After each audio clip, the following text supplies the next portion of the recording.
Hi, everyone. Welcome back to another amazing episode on the Unleashing Potentials podcast. I'm your host, Bernadette, and joining me today is Anna, all the way from Israel. How are you, Anna? Thank you so much for being here today. I'm really good, and thank you for having me.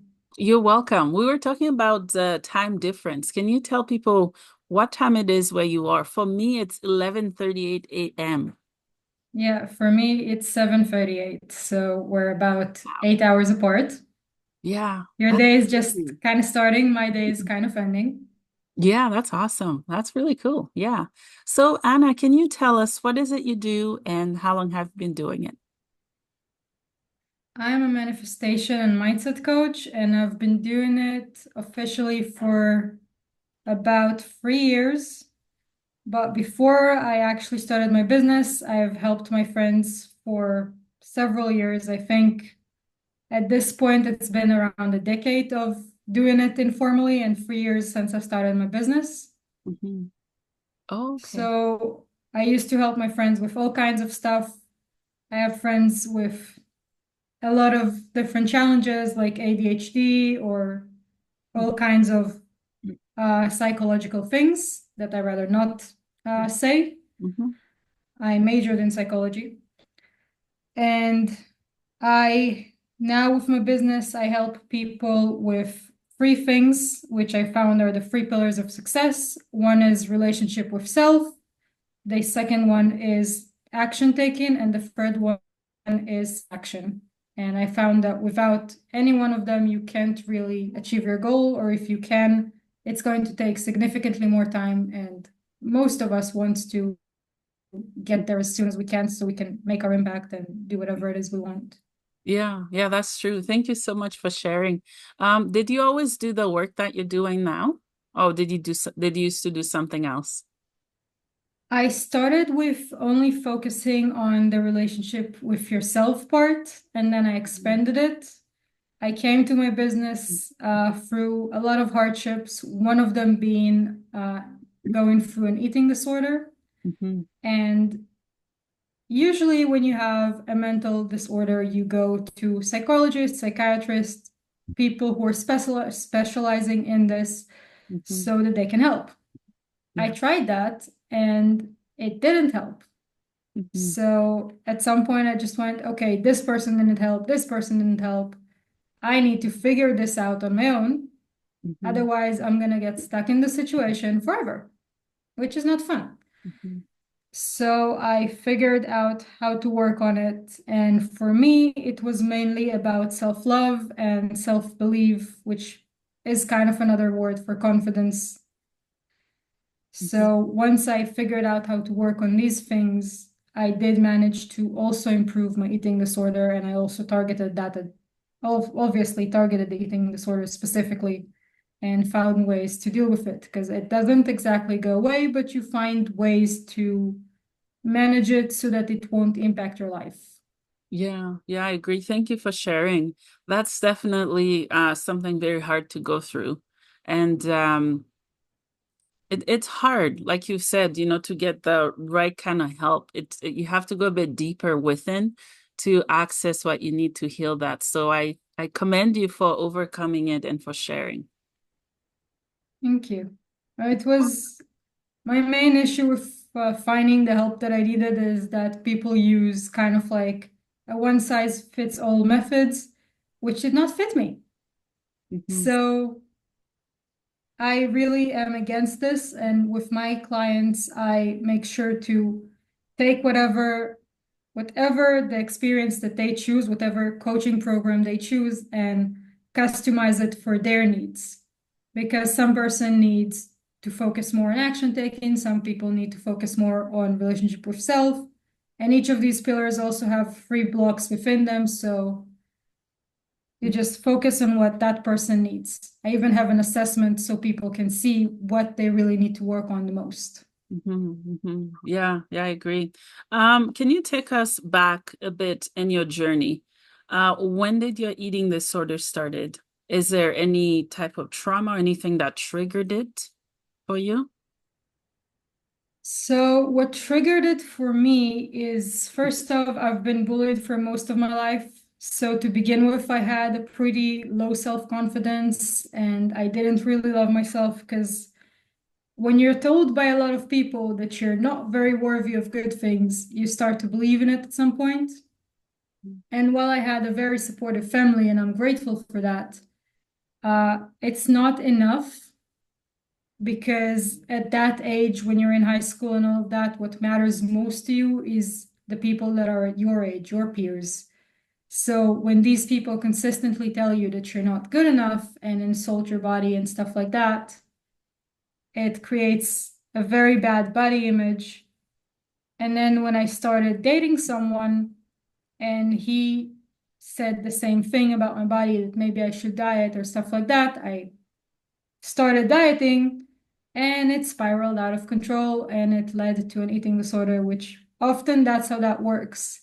It starts from a very small thing and then it develops and develops and develops, and you kind of dig your own hole and you keep digging it, and Yeah. it's not fun. No, excuse me. No, it's not. No. Yeah, thank you for sharing. Um, yeah, that's a lot to go through. Um, especially through relationships and being bullied as well. I think often people who do bully others is a reflection of their pain and what they're going through. So good on you for overcoming what you overcame. Yeah, I'm mainly proud of myself for doing it while doing my bachelor's degree Yeah. because I genuinely have no idea how I managed to pass my exams because at that point, my days consistent basically eating, throwing up, and then studying for my exams. That was how my day went for weeks because the exam period for our country is like between a month and 2 months. So that was, and I had at that point like 13 courses. I genuinely have no clue how I managed to do that. To this Wow. day, I'm like, oh, I managed to do that Yeah, in that's a some lot. magical way. Yeah, yeah, yeah, that's quite a bit to study. Oh, wow. And how are you blending what you've learned at school to your personal journey? So my first degree was psychology and education, and I'm using that because all of the psychological backgrounds really help with finding more techniques and tools that I can share with my clients, Mm. as well as use for myself for my own growth. I also have a master's degree in organizational consulting, which helps me with people who want to start their businesses because I have a base to help them from that, and also helps me with working on my own business. Yeah, that's awesome. That's really cool. Let's talk about self-love. Um, I mean, I think sometimes we are our worst enemy. I'll speak for myself as well. And it's something that I find for myself, I continue to learn. It's not something you can just get the instructions to do it. Even if you do, it takes a type of inner reflection uh that can be exhausting and reflective as well. What are your thoughts? So first off, I agree with you 100%. I feel like most people, if I recall, the last time I checked, it was around 85% of people in like high executive and stuff like that are having imposter syndrome, which is basically people thinking that they're not worthy, that they're not good enough, that they don't have the skills to hold the position that they're holding, and constantly being in fear that the other people they work with will find out that they're not competent enough, and that will lead to unfortunate consequences when the reality is that they are competent. So it's kind of all in their head. Mhm. And I feel like the thing that stops people most is self-doubt, whether it's in this form of imposter syndrome or any other form. Because a lot of people don't even go after their dreams and they just get stuck in this loop of, I really want to do this thing, but there's no way that I can do it. So I'm not even going to start. And obviously, if you're not even going to start, there is no way that you're going to be able to achieve that because you're not doing anything. Mhm. And the other form that I found a lot of self-doubt is people who just, okay, I managed to get the courage to start, but then the first obstacle that there is nope, I'm not good enough. I'm going to quit now. And of course, if you're going to quit at the first hurdle, there's no way you're going to succeed because any goal doesn't come within 5 seconds. You have to put effort into it. And obviously, there's always going to be some kind of obstacle, something that you haven't paid attention to or couldn't perceive. And you have to be able to deal with it. Yeah. Yeah, that's true. I feel that you're speaking my story and many other people's stories. Um, for me, starting the podcast, there's been many times that I'm like, I'm done, right? Just from different experiences. But had I quit, what good would that do? And I find that all the self-hate, self-doubt, and everything else, from my experience, it starts in my childhood. Would you agree it starts, in in people's childhood, their homes, what they experience, or at school? I'm smiling right enough because I really love that you said that because it's actually scientifically proven that most of our beliefs and a lot of our self-doubts comes from limiting beliefs, which are beliefs that don't serve us. They are created between the age of 0 and 7 years old because that's the time where you basically you're in that point where everything is about you. Mm, So if mom had a bad day at work, and obviously you're a kid, so you don't understand that, but mom came and she screamed at you mm, because whatever reason, you made a mess in the kitchen because you're 6. mhm, And the reality is, mom had a bad day at work. But for you, as a 6-year-old, it's all about me. I made mom scream at me. I'm a horrible child. How could I do this? I am so incompetent. And that's what that child is thinking. And then obviously, it's going to happen multiple times because there's always going to be circumstances making the adults more reactive. And then, even if you do something small, they're going to react on that. And then you keep having these instances of feeling not worthy. And then that in turn creates a belief of not worthiness. mhm. And Yeah, then the work that you do, whether it's with yourself or with a coach or with a therapist or any other professional, is to find those beliefs because a lot of the times you're not even conscious about them. And obviously, if you're not aware of them, you can't do anything to change them. So you find them and you work through them and you change them. And there is a 4-step process for this. yeah, yeah, I agree. Yeah, yeah. There's a book I started reading. It's called Tiny Traumas. You know how we talk about all the massive big traumas that either people can physically see or not see. Example of not seeing a type of trauma is mental health issues, anxiety, and so on. And seeing it is a car accident, someone lost a limb, and you can see that. Absolutely. I'm just fascinated by how the author writes the book. I just started it, but she called it tiny traumas. It's just those little specks of traumas that you feel that something is there. You don't know what it is, but it's impacting what you do every day. I find that for myself. I'm like, what is this emotion? What is this feeling? Where is it coming from? I'm smiling, I'm happy, I'm fine, but I'm not at the same time. Have you experienced that?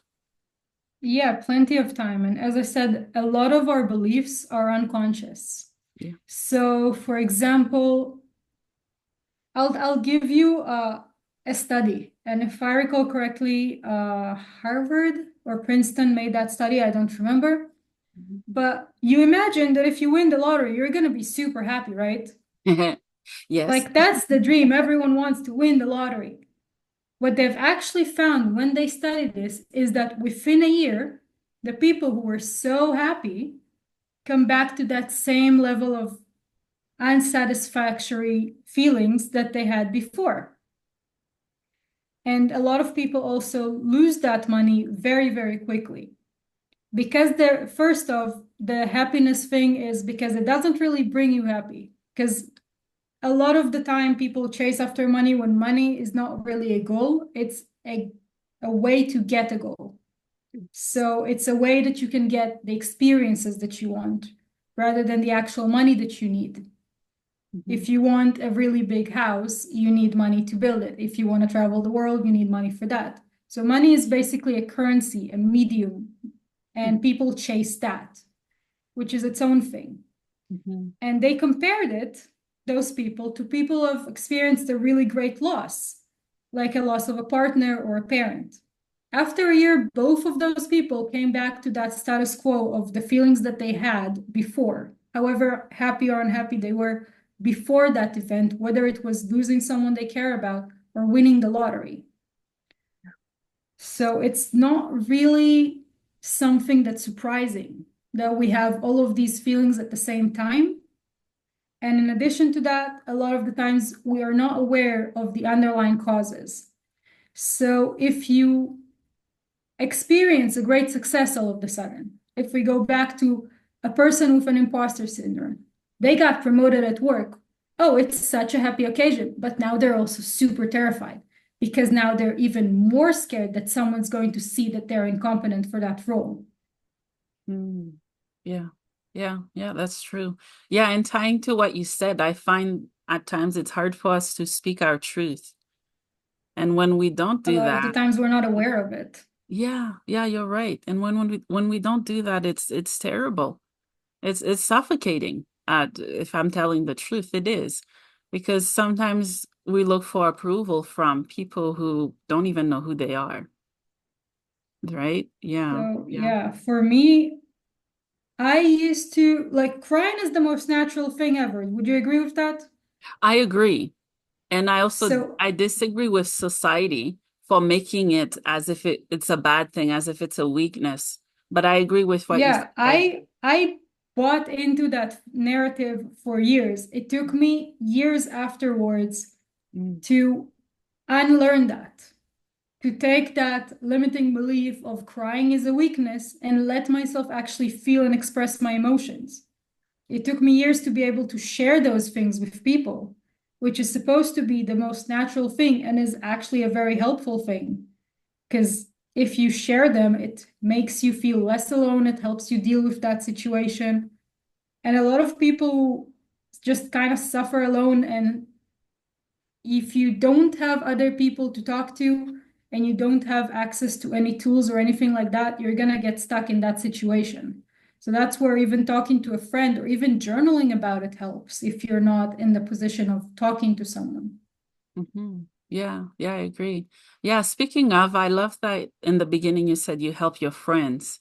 And in return, how would you say your friends have helped you to overcome what you overcame? So I love my friends. I absolutely adore my friends, but they didn't. And the reason that they didn't is that I didn't tell them. I Oh, was at a place where I was like, I'm not telling anyone. I don't want anyone to judge me. I don't think anyone has the tools to do that because they don't have background, which is relevant. mhm. And I had to go through this whole thing alone until I got to the point of like, I can't deal with it. And then I went for help, which didn't help. And then I anyway needed to deal with it alone and Yeah. create my own methods. But that's why I'm so passionate about the fact of people sharing those things. And that's why I'm very proud of myself that my superpower is that I cannot be weirded out. I have heard absolutely everything you can think of and everything you can't think of. I literally had a client tell me specific sexual desires that they had about me. And I was like, oh, okay, cool. Let's continue. Let's deal with that. Let's see what's under that. And just like, I can't be weirded out because I've heard everything, I've seen everything, and I'm a judgment-free zone, which is Ooh, very, very big deal because a lot of people are like, oh my God, someone's gonna judge me. What I'm saying is so weird, is so unusual, and you mhm, know, mhm. I'm the but same way. impossible. I'm the same way. I judge nothing. I don't judge myself anymore. I judge no one. Even though, there are certain degrees of actions which there are consequences for them happening. But I love that you don't judge. People need that. They crave it and they desire it every day. Just to find someone who won't judge them based on what they share, based on who they are. So I love that. Actually, one of the audiences that I really want to work with is not just the people with eating disorders, because those people supposedly have people who help them, people who like specialize in eating disorder, whether their methods work for that person or not. Mhm. But my experience was that the person who really struggled and had nowhere to turn in the situation was my mom.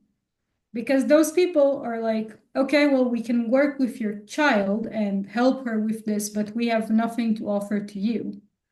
So one of the things that I've kind of worked on as well, and it's not on my website, it's not really anywhere, but if someone reaches out to me, I do have that, is actual programs, actual tools to help the parents deal with that situation or the partners. Because Mhm. when a loved one suffers from whether it's an eating disorder or any other mental situation, any other mental disorder, is that their loved ones have no training, have no idea how to help, and they're the ones who are with that person most of the days. They're the ones who has to watch that person suffer, and they feel helpless because they have no idea what to do to help.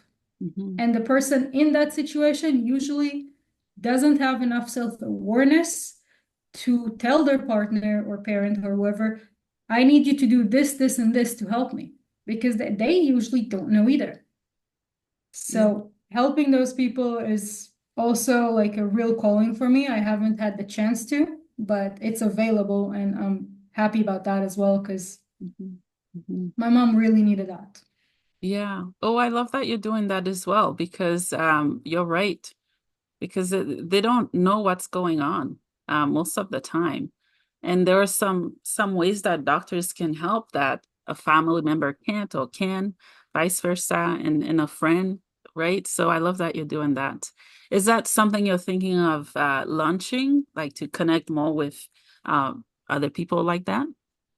I mean, yeah, it is available. It's just not my main focus right now because right now I'm launching a new program and I'm focusing on that program, which is basically I'm taking my previous program and kind of like upgrading it. So my 8-week program is for people to kind of focus on self-doubt, where Mhm. basically we're building that self-love and we're building that self-belief and confidence. And then the second is like the new one is a 12-week program where we also really focus first, so we go deeper with all the previous things, but we're also focusing a lot on the action taking and the productivity and learning how to create your own motivation on demand, which that's where I disagree with a lot of people, like Mel Robbins, for example, Mhm. because people kind of go, oh, don't wait for motivation to be productive. You just need to do it. It's all about discipline. It's not, though. When you actually are capable of creating motivation on demand, you don't need discipline as much, and the entire process becomes easier and more fun rather than this is something I have to do and I really don't want to, but I have to. This is Yeah. kind of you go, oh, okay, yeah, I'm down. I'm feeling like doing this right now. I created the motivation and I'm getting into that state, and Mhm. it's a completely different experience on a daily basis. Yeah. Yeah. Yeah. This word just came to me, motivation with purpose. Because if there's no Purpose purpose, creates motivation. yeah, yeah. If there's none, then what's the point? I need to be able to have a result, not just do it because everybody else is doing it. I need to, find a reason why. The reason why is actually a very important thing because it not only it gives you motivation, it also helps you with the third pillar of success attraction because it helps you with the manifestation, it helps you with your productivity because when you know why you're doing something, you can also then figure out what are the tasks that are going to give you the most results and apply the 80-20 rule, which for those who don't know, it means that 80% of our result, 80% comes from only 20% of our actions, which is ridiculous. That means that 2 out of every 10 tasks that you do actually brings you 80% of your results. So if instead of focusing on all of these other things, you find those tasks and focus solely on them, you're going to make so much more progress so much quicker. Mhm. And a lot of people kind of just go, oh, but I need to do this and this and this and that. But there are ways to allocate those. You Yeah. find other ways, you find other people, and then you become significantly more productive. And Mhm. it's a life changer because a lot of us has so much more on our plates. Whether it's as we build our businesses, we also raise our families, or we're building our business on the side, and we're also having a 9 to 5 or anything else. Doesn't really matter what the goal is. You have other things going on in your life too, so you want to do this as productive as possible so that you will have time for everything that you want rather than just this. Yeah, yeah, I agree. Yeah. I find that after the new year, we set goals and resolutions, and then 10, 15 days or 30 days in, it's gone. It's gone. We don't keep the momentum. I don't know. I don't know what happens. It happens to me too. It's the Does it novelty happen of to it. you? Yeah, it's the novelty of it. It's this whole thing. Oh, I really want to achieve this thing. I'm going to do it. And then you hit that point of the previous habits are taking control because no one taught you how to change your habits so that you create the habits that help you achieve whatever the resolution is. Mhm. And no one taught you how to create that motivation. So when you don't feel like it, you aren't managing to force yourself in the long run. Maybe in the first day, because you're like, oh, it's the first day. I have to do it. I have to do it. It's the second day. Okay, well, I don't really feel like it. It's been a week. I've done it. I can skip that one day. And then skipping that one day just stops the whole process. Yeah, yeah, that's true. Yeah.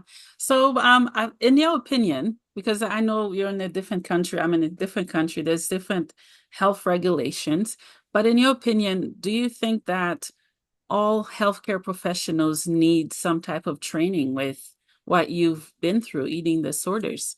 Because they know they have a general idea of what it is, but I don't necessarily know if they have the core training for it to help people. So there are certain things that I believe that you cannot treat unless you have the experience with it. Mm. And the experience with it doesn't have to be, I have experienced that specific thing. It can be, I have talked to 100 people who have experienced this thing, so I genuinely understand what their experience was, so I can learn from it and help others. So, for example, if you look at eating disorders, it's nothing like post-traumatic disorder, for example, but it has similarities, and I have learned from other people who has had that. So I am capable of truly understanding the underlying issues of post-traumatic as well.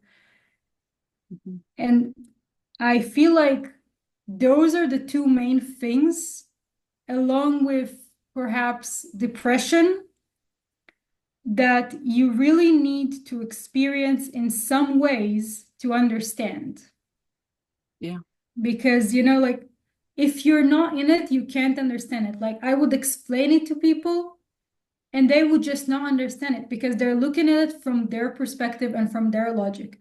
And from their logic, it just doesn't work. I'll give you a really clear example for that with the eating disorder. So people think that eating disorder is about creating the body that you want. It is 100% not, because it is a mental state that keeps you trapped in a loop. It has nothing to do with how your body genuinely looks in reality. I would hate the way my body looked when I lost that amount of weight. And yet I still could not eat and not throw up because something in my brain was like, no, you can't keep it down. You're fat, you're this. When I'm looking at myself and I'm like, I'm too skinny. I don't like the way I look. I don't have the ways, the curves that I want with my body. Mhm. And still I would get into that situation. Yeah. Yeah. Yeah. Yeah. Thank you for sharing. Is there anything else you'd like to share that I didn't get to ask you about? Um, I feel like the things that I would like to share is mainly the resources that I have that are free that we said we're gonna put in the description. So the first of them is as something that I very much disagree with a lot of other people is when it comes to affirmations. which are basically something you repeat to change your beliefs. Mhm. And you can find a lot of people going like, say this affirmation or write this affirmation and give you like pre-made ones. They don't work. They really, really are ineffective because they are not specific to your problem. They're not specific to the way that you're thinking about things. And you don't necessarily have the emotional connection with those specific words in order to really make them effective, because the emotional connection is what makes the affirmation effective and helps you actually change your belief.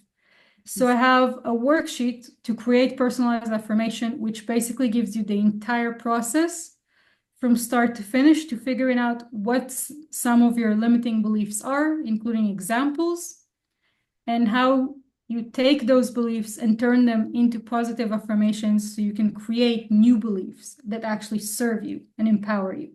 Mhm. And the second thing is that I have that assessment that tells you what is your success blocks. And as we mentioned before, there are 3 pillars, 9 success blocks. And if you actually find which success block is the one that affects you the most, you can then either focus on what affects you the most, which will obviously fixing that will create the most impact on your result, or you can decide that that's too hard for you at that moment. That's not what you want to do. And you can instead take whatever you're best at and empower that, work on that, because those strengths also help you achieve results. So you can either play to your strengths or kind of work on your weaknesses, or you can do both. Mhm. Oh, I love that. Thank you for sharing that about affirmations.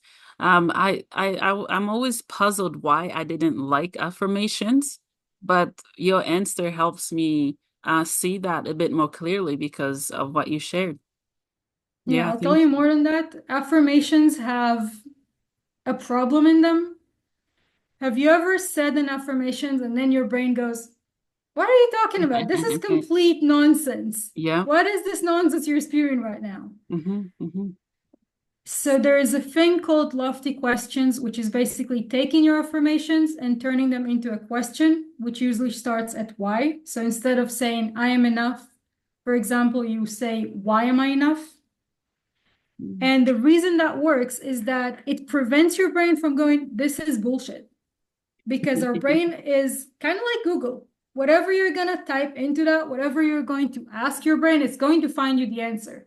The problem is for most of us, most of the time we ask things that are negative. Like, why am I such a failure? Why is nothing working? And then your brain's going to give you all the reasons that you're not successful. Guess what that's going to do? That's going to create more self-doubt, which Mhm. is going to stop you from taking action, which is going to then bring you down that rabbit hole, which will prevent you from achieving what you want to achieve. But if you ask positive things, like with lofty questions, you're telling your brain, why am I so successful? And your brain is going to give you all the reasons why you actually can succeed, because you're good at this and you did that and you have this past experience. And then that in turn creates more confidence, brings you towards taking action. And if you actually take action and do these things consistently, you're going to achieve whatever that thing is. Yeah, yeah, yeah, that's It true. all That's starts with very what we're true. asking ourselves. Yeah, yeah, that's really true. Thank you for sharing. Thank you. Yeah, if there's anything else you'd like to share, I'll ask you 2 questions as we wrap up. The first one I ask every guest, it's what is the meaning of life for you? What is the meaning of I for me, of me? Of life.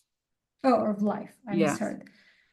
So for me, the meaning of life is my mission, which is to help people support, like by giving them the support and the tools that they need so they can create the life that they want. Whether it's being a millionaire or creating a business or being an athlete or anything else, because that's how I'm giving value to the world.